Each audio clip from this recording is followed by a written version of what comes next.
2026 ஆட்சி மாற்றம் வரும்னு அமித்ஷா சொல்லியிருக்காரு. அதை பத்தி உங்க கருத்து?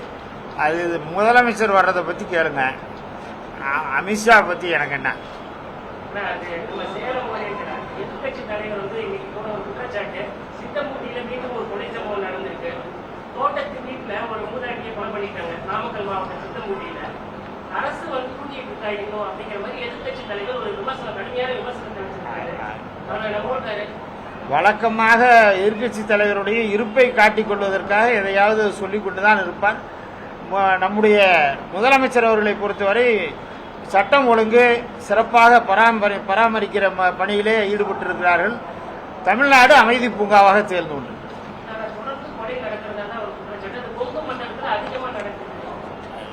அது வழக்கமாக இருக்கிற இது தவிர்க்க முடியாமல் சில நேரங்களில் நடைபெறுவ சம்பவங்கள். எனவே அது பற்றி எதிர்கட்சி தலைவர் என்றால் குற்றச்சாட்டு குறைகளை சொல்லுவது வழக்கமான ஒன்று தான்.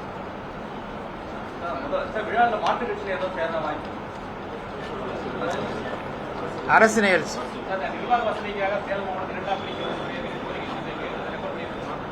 அது குறித்து தெரியவில்லை.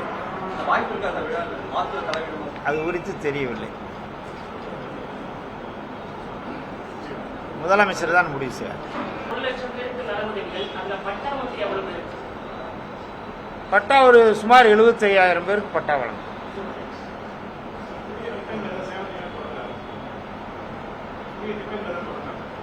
புதிய திட்டங்கள் முடிவு செய்து மாண்புமிகு முதலமைச்சர் வருகை தருகிற போது அந்த திட்டங்களை எல்லாம் அவரே அறிவிப்பார்.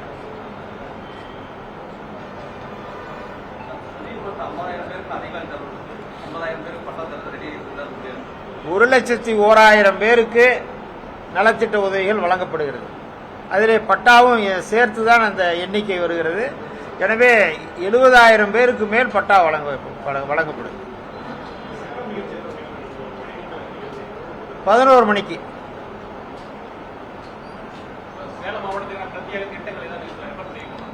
அது மாண்புமிகு முதலமைச்சர் அவர்கள் அறிவிப்பார்.